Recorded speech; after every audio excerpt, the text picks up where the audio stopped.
I was reading in the paper the other day about sanctions on people's benefits, and it just made me think about our sanction on our benefit, which unfortunately happened the week before Christmas, when everything closes, you know, all the offices close down, and it takes even longer to sort out. We were just going along with our lives.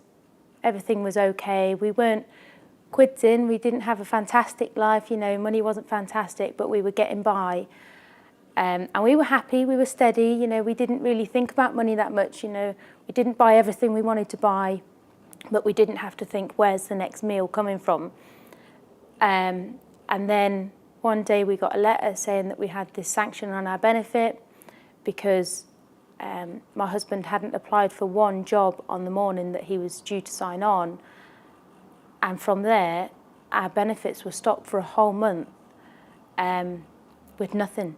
All of our benefits were stopped. Housing benefit, council tax benefit, job seekers allowance, child benefit, everything was stopped while they investigated the sanction on the benefit. So we had nothing, no income at all. And as that developed, I mean, we went to everywhere that we knew to ask for help, how we were to deal with this, what support was available. And my understanding was that nobody really knew what was available to us. You know, thankfully, we found one person that did know what we were entitled to, and they suggested that we applied for a hardship benefit, which is when you have nothing, it is the last resort. And that's a percentage of your original benefit just to help you get through. But the benefit itself is low, so the hardship benefit is, in my opinion, a minuscule amount of money to be surviving on. It's not enough to pay any bills. It's just enough to buy your bread and milk, and you know, just so that you don't starve. But other than that, there was no money to buy anything other than bread and milk. There was nothing to put on the bread. You know, there was nothing to put the milk in a cup of tea. So we had someone that told us about the food bank, and that was a place that we could get some food without being judged, you know, without that affecting the benefits. You know, it was nothing to do with the sanction. Nobody was going to judge me that the sanction was on my benefit and say that it was my fault or ask why I'd got myself into that situation.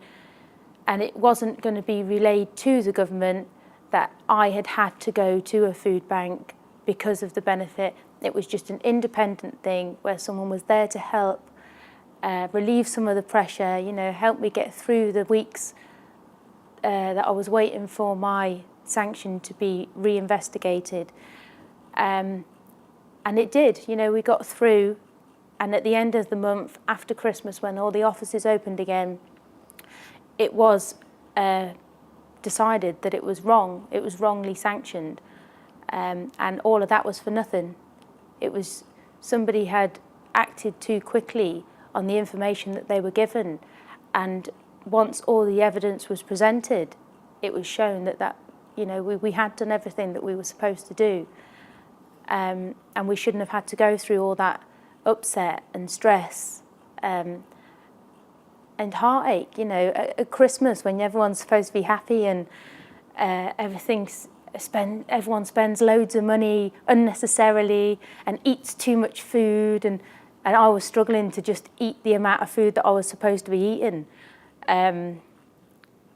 So yeah, I mean, I say we just, only reason we got through was because of the food bank, because that was the first step to everything going right.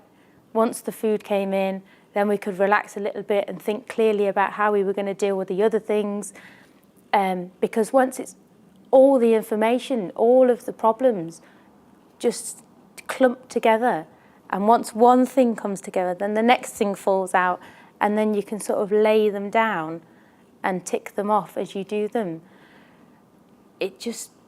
It clears the path ahead when you have one good thing happening, you think, well, it's not all too bad. You know, I do have people out there that care. Somebody that doesn't know me has donated that food to help me, you know, get through a period where they're probably sat there with their family having a big turkey dinner. Sorry. And I'm sat there having sandwiches.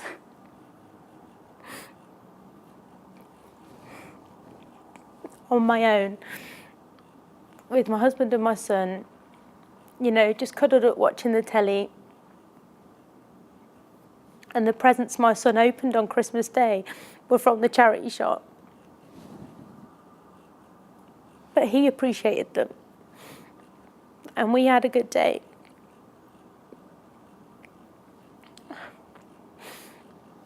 But when I think of what somebody else had at Christmas and what I had at Christmas, I think it's hard for somebody else to believe that that is what I did.